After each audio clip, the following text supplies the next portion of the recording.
Bienvenidos al primer episodio del podcast Efecto Secundario, donde vamos a hablar del uso racional de medicamentos y otros temas de interés para la salud pública. Yo soy Pepe, soy QFB y decidí crear este espacio debido a que actualmente tenemos acceso a demasiada información y mucha de ella no es verdaderamente confiable porque todo el mundo tiene la posibilidad de publicar cualquier cosa sin verificar sus fuentes. Y porque si nos vamos a información científica, quizá es demasiado técnica para que quienes no están familiarizados con estos términos podrían no comprender del todo. Así que quiero hablar de muchas cosas con un lenguaje un poco más sencillo para todo público. Este podcast lo pueden escuchar en Spotify y lo pueden ver en YouTube, en donde en la descripción del video voy a dejar las fuentes que consulte para cada episodio. Y para no hacer esto tan largo, vamos entrando directamente en materia. Como ya leyeron en el título, en este episodio vamos a hablar de la verdad sobre los medicamentos genéricos, ya que existen muchos mitos acerca de ellos y hoy vamos a descubrir qué hay detrás. Hoy vamos a contestar cuál es la diferencia entre un medicamento genérico y uno de patente. ¿Por qué los medicamentos de patente son mucho más caros? ¿Funcionan igual los genéricos y los de patente? ¿Acaso tienen menos efecto o menos principio activo o son de menor calidad los genéricos? Y además, ¿qué son los medicamentos similares? Para comenzar tenemos que hacer unas pequeñas definiciones acerca de lo que son cada uno de los tipos de estos medicamentos. Primero, tenemos a los medicamentos de referencia. Estos medicamentos también se les denomina como medicamentos innovadores o se les llama medicamentos de patente y son conocidos por ser los medicamentos caros o de marca. Estos medicamentos poseen un principio activo que no se ha utilizado previamente en el país, es decir, que el laboratorio que lo fabrica es el primero en hacerlo y demuestra completamente su seguridad, eficacia y calidad mediante estudios clínicos. Más adelante vamos a hablar acerca de qué se refiere la seguridad, la eficacia y la calidad, además también de los estudios clínicos. Ahora, vamos a tener también los medicamentos genéricos. Estos son conocidos por ser más baratos. A esos medicamentos también se les conoce como medicamentos similares. Generalmente esto es en otros países. Aquí en México quizá creamos que son diferentes los genéricos y los similares debido a que hay una cadena de farmacias que tiene este nombre. Pero en realidad los medicamentos que se venden aquí también son genéricos. Y estos medicamentos contienen el mismo fármaco o principio activo, tienen la misma forma farmacéutica, concentración, vía de administración que uno de referencia o de patente y que mediante las pruebas reglamentarias se comprueba que es bioequivalente al medicamento de referencia. Y vamos hablando de todos estos términos que podrán parecernos un poquito extraños. Primero, vamos a hablar de lo que es un fármaco o principio activo, ya que dijimos que un medicamento genérico tiene el mismo que el de referencia o el de patente. Este fármaco es una sustancia de origen natural, es decir, que lo obtenemos de plantas o de algún microorganismo. Puede ser sintético, es decir, que se realice a través de reacciones químicas, o biotecnológico, que se utilicen técnicas precisamente de biotecnología para obtenerlo. Esta sustancia va a producir un efecto farmacológico o terapéutico y es utilizado como ingrediente para fabricar un medicamento. Ahora, un fármaco o principio activo no hay que confundirlo con la definición de medicamento, porque el medicamento es una combinación de el fármaco más excipientes. Estos excipientes no tienen ningún efecto en el cuerpo y estos son presentados en una forma farmacéutica. ¿Y qué es una forma farmacéutica? Esta es la disposición física que va a tener un medicamento. Por ejemplo, una tableta, una pastilla, una cápsula, jarabe, suspensión, pomada, etc. También hablábamos que el medicamento genérico tiene la misma concentración que el de patente. La concentración es la cantidad de principio activo en el medicamento, es decir, cuántos miligramos tiene por tableta, cuántos miligramos tiene por mililitro. Y además tiene también la misma vía de administración. Esta es la ruta para administrar un medicamento a un individuo.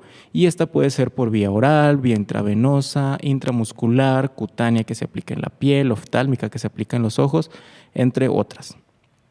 Y dijimos también que se debe comprobar que el medicamento genérico es bioequivalente.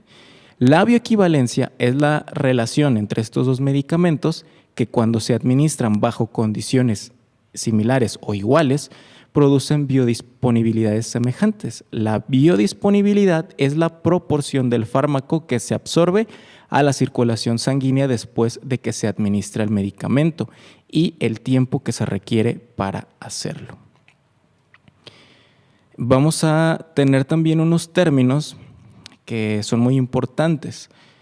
Existe algo que se llama denominación distintiva y denominación genérica. La denominación distintiva es el nombre que como marca comercial le asigna el laboratorio fabricante a los medicamentos, con una previa autorización sanitaria y un registro ante las autoridades competentes. En el caso de México es COFEPRIS, es decir, esta es la marca del medicamento o el nombre comercial. Después tenemos la denominación genérica.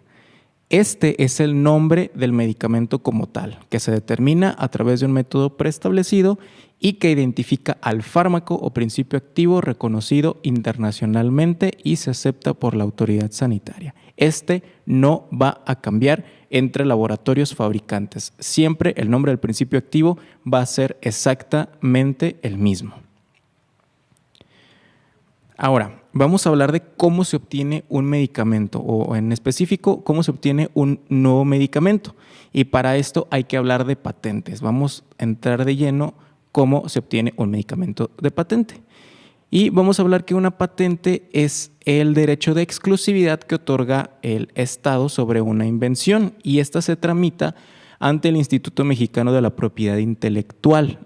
Sus siglas es INPI, por medio de un documento técnico que describe el avance tecnológico de la invención. Este derecho de exclusividad le va a dar al laboratorio que lo registre el derecho de solamente fabricarlo ese laboratorio mientras esta patente sea vigente.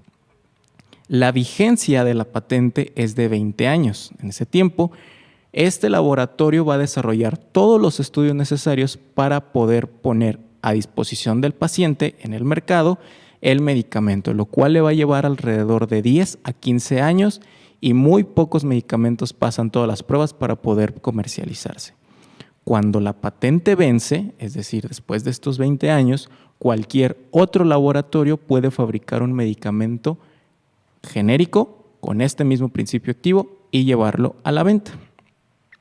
Según estadísticas de Pfizer, uno de los laboratorios más conocidos en Estados Unidos que realiza investigación, solamente 1 de cada 10,000 principios activos logra convertirse en un medicamento, con una inversión entre 800 y 1,000 millones de euros antes de que el paciente pueda disponer del nuevo medicamento.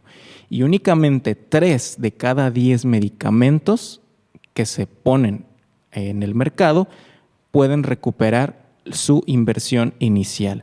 Es por esta razón el alto costo de los medicamentos de patente. No es porque la farmacéutica o el laboratorio quiera abusar de las enfermedades de los pacientes, sino que se requiere recuperar toda la inversión que se realizó al estudiar todo el proceso del medicamento. ¿Y por qué cuesta tanto lanzar un nuevo principio activo como medicamento? Primero, se debe identificar que esta molécula tenga un potencial efecto farmacológico para una enfermedad, para un síntoma, que sea estable y que no sea tóxica, es decir, que no se degrade tan fácilmente y que tenga más beneficios que perjuicios al paciente. Esto puede hacerse de distintas maneras. Antes se descubrían por serendipia, es decir, por casualidad, mientras estaba investigando en otro experimento, se descubría que una molécula tenía un efecto farmacológico o terapéutico, o se extraían compuestos de las plantas que se usaban en remedios herbolarios. En la actualidad es muy común buscar sintetizar nuevas moléculas según su estructura química para tratar las enfermedades ya existentes. Una vez que se elige esta molécula, se lleva a cabo la fase preclínica. Actualmente, muchos medios de comunicación nos hablan de fase preclínica, fases clínicas, fase 1, 2 y 3, que están en proceso para la vacuna en contra del SARS-CoV-2. Entonces, ahorita vamos a explicar en qué consiste cada una de esas fases para que nos quede más claro. Entonces, decíamos que una vez que tenemos una molécula que tiene un potencial efecto terapéutico, comenzamos con la fase preclínica. Esto es para caracterizar el perfil de seguridad para reducir y anticiparnos en lo posible a un riesgo que pueda existir en los humanos. Esta fase preclínica se lleva exclusivamente a cabo en un laboratorio, ya sea en cultivos celulares o en modelos animales, para poder identificar los posibles efectos adversos, efectos tóxicos que pueden ser agudos o que pueden ser crónicos, si es que esta molécula tiene efectos carcinogénicos o si puede ser teratogénicos. Esto último es muy importante para saber si hay un riesgo de que una mujer embarazada se tome el medicamento y pueda afectar al bebé. Todos estos ensayos deben cumplir con un resultado satisfactorio, que tenga el medicamento un perfil de seguridad positivo. De lo contrario, no se puede pasar a la fase clínica, en la cual ya se prueba el medicamento en humanos. Y es aquí donde pasamos a los estudios clínicos, que se dividen en 4 fases, de la 1 a la 4. La fase 1 corresponde principalmente a estudios de farmacocinética y farmacodinamia, es decir, cómo se comporta el medicamento en el cuerpo, cómo se absorbe, se distribuye, se metaboliza y cómo se elimina, además de sus efectos directamente fisiológicos. En otro episodio voy a hablar a fondo sobre la farmacocinética y la farmacodinamia, porque es un tema bastante extenso. Normalmente se realizan en voluntarios sanos, alrededor de 100 o algunos cientos, para una evaluación preliminar de tolerancia, la evidencia de las acciones farmacológicas, y ya nos va a dar una idea de los rangos y regímenes seguros de dosificaciones. Generalmente, en este tipo de estudios, las empresas le pagan a los voluntarios que se someten a los estudios. En esta fase no se estudia como tal la eficacia del fármaco o una intervención médica, ya que no se emplea pacientes de la enfermedad, sino voluntarios sanos. En el caso de las vacunas es un poquito diferente, porque obviamente no se va a tratar a pacientes enfermos, porque lo que se busca es prevenir la enfermedad. Entonces aquí cambia un poquito la metodología. Estos estudios de fase 1 nos van a proporcionar una información preliminar sobre el efecto y la seguridad del producto en sujetos sanos, y nos orientan a una pauta de administración más apropiada para los ensayos posteriores. Es muy importante que las vías de administración que se utilicen van a ser las mismas que se van a emplear más tarde ya en el uso clínico, y nunca se va a experimentar otra vía que no haya sido previamente probada en animales. Después pasamos a la fase 2. En esta fase ya se investiga como tal el efecto dentro de un tratamiento. Se realiza también con un número limitado de pacientes que ya tengan la enfermedad. Estos también pueden incluir algunos cientos, ya un poco más que en la fase 1, y ya se estudia la actividad biológica específica, el control, el tratamiento de la enfermedad o un síntoma como tal.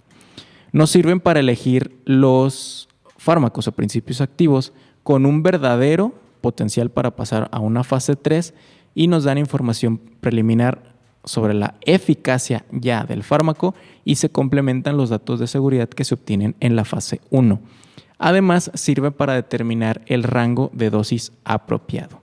Y una vez que tenemos resultados satisfactorios, nos pasamos a la fase 3, y aquí es un amplio rango de ensayos en los que ya participan numerosos investigadores para valorar la eficacia y seguridad de un fármaco bajo las condiciones similares a aquellas a las que se puedan esperar cuando ya se encuentre en el mercado. Y además se puede comparar con alternativas terapéuticas para la enfermedad que se está tratando.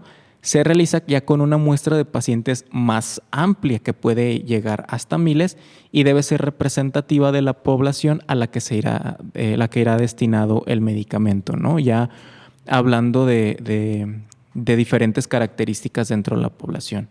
Esta fase 3 nos va a dar una incidencia de los efectos secundarios comunes que tanto se presentan y también nos indican qué pacientes van a tener un riesgo especial para desarrollar efectos secundarios menos frecuentes o más graves. El fármaco en investigación, como les mencioné, se compara con otros tratamientos ya existentes para esta enfermedad, si es que los existen, o bien se compara contra un placebo. El placebo es un medicamento que no tiene principio activo y es solamente para valorar si la mejora del paciente es tal cual del principio activo o es únicamente mental. Y estos estudios constituyen el soporte para la autorización del registro y comercialización de un fármaco a una dosis y para una indicación determinada. Entonces, si un medicamento ya pasa la fase 3, ahora sí ya está listo para pasar al mercado y que pueda ser administrado en pacientes. Pero existe una fase 4 y estos corresponden a estudios que se realizan cuando ya el medicamento está en el mercado y ya se utiliza en tratamientos. Estos se llevan a cabo para efectuar la farmacovigilancia. Vamos a hablar también en un episodio específico de la farmacovigilancia. Aquí se van a detectar los efectos secundarios a largo plazo que quizá no podamos identificar en los estudios de fase 1, 2 y 3 por el corto tiempo en el que se realizan y posibles efectos del fármaco sobre la enfermedad en sí misma, su frecuencia y su gravedad. También se estudian nuevas indicaciones del medicamento, nuevas formulaciones, formas de dosificación y nuevamente se siguen comparando con otras terapias. Generalmente se analizan los datos recabados de la farmacovigilancia. La farmacovigilancia es cuando el paciente, después de administrarse un medicamento, reporta sus efectos adversos o incluso datos de seguridad y eficacia ante las autoridades o incluso a su médico y ya posteriormente hace el reporte a el Centro Nacional de Farmacovigilancia. Ahora, sé que muchos van a cuestionar los ensayos en animales, incluso más que los propios estudios que se realizan en humanos. Para esto existen documentos internacionales que protegen los derechos de los sujetos de estudio, como lo es la Declaración de Helsinki. En México existe Conbioética, que es un comité que evalúa todo procedimiento que involucra experimentaciones en animales y estudios en humanos. Se debe someter siempre a revisión y evaluación todo experimento antes de realizarse y debe ser aprobado. De lo contrario, se deben realizar las correcciones pertinentes para poder llevarlo a cabo. Y una vez que se han concluido todos los estudios de seguridad y eficacia, entonces se debe hacer la solicitud a COFEPRIS, que es la Comisión Federal para la Protección contra Riesgos Sanitarios aquí en México, y así poder comercializar el medicamento. Esto incluye un trámite del registro sanitario y posteriormente cumplir con los lineamientos que establece la norma oficial mexicana 059 de buenas prácticas de fabricación de medicamentos para que salgan a la venta.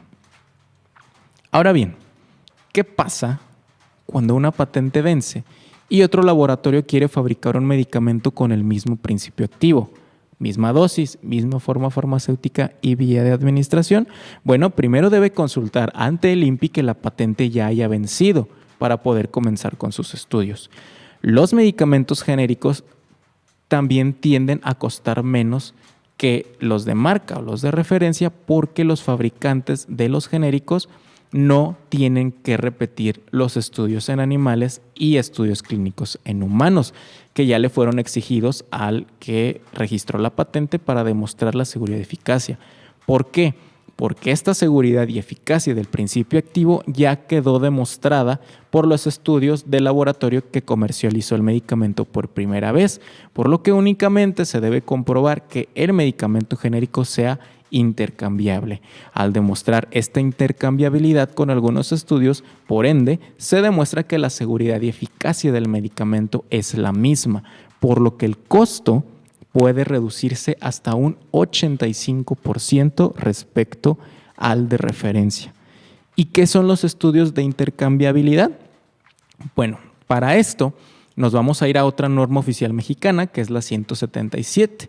En esta norma se establecen las pruebas de intercambiabilidad que deben realizarse por un laboratorio tercero autorizado, es decir, un laboratorio que esté avalado por la Secretaría de Salud y que ofrezca unos resultados de manera imparcial, es decir, que no pertenezca al laboratorio que quiere sacar el medicamento genérico para evitar conflicto de intereses. Y existen dos tipos de pruebas principalmente, que son los estudios de bioequivalencia y los perfiles de disolución. Los estudios de bioequivalencia son realizados para comparar la biodisponibilidad del medicamento genérico contra el de referencia en un organismo humano. Es decir, demuestra que ambos medicamentos se encuentran en las mismas concentraciones a un mismo tiempo tras administrarse en el cuerpo, evaluando distintos parámetros farmacocinéticos. Para otros medicamentos se realizan perfiles de disolución, que son procedimientos llevados a cabo únicamente en laboratorios con equipos especializados de acuerdo a las especificaciones de la Farmacopea de los Estados Unidos Mexicanos en su edición vigente. Tras concluir estas pruebas y que los resultados sean satisfactorios, que se apeguen a las especificaciones de la norma, entonces el medicamento puede considerarse intercambiable al de referencia. Entonces se puede continuar con el proceso de solicitud del registro sanitario y fabricar nuevamente conforme a la norma oficial mexicana 059. Con todo esto, podemos concluir que tanto los medicamentos de patente como los genéricos son seguros, eficaces y de calidad, porque esto es confirmado con evidencia científica y avalada por la autoridad sanitaria competente, en este caso, COFEPRIS. El paciente tiene derecho de solicitar el nombre genérico de un medicamento si es que éste ya se encuentra en el mercado, y el médico tiene la obligación de brindarlo, no únicamente darle el nombre comercial, sino darle el nombre genérico, y el paciente puede elegir la mejor opción para su bolsillo. Así que no tengan miedo de adquirir medicamentos genéricos, siempre y cuando también sea en establecimientos adecuados. Precisamente es en las farmacias. Hay algunos medicamentos que pueden comprarse en la tiendita, vamos a hablar de esto más adelante también, pero es preferible que todos los medicamentos se compren directamente en una farmacia. Y bueno, eso fue todo el día de hoy. Espero les haya sido de mucha ayuda esta información. Compartan para que más gente pueda conocer acerca de los medicamentos y su uso correcto y racional. Nos escuchamos la siguiente semana con un nuevo episodio. Adiós.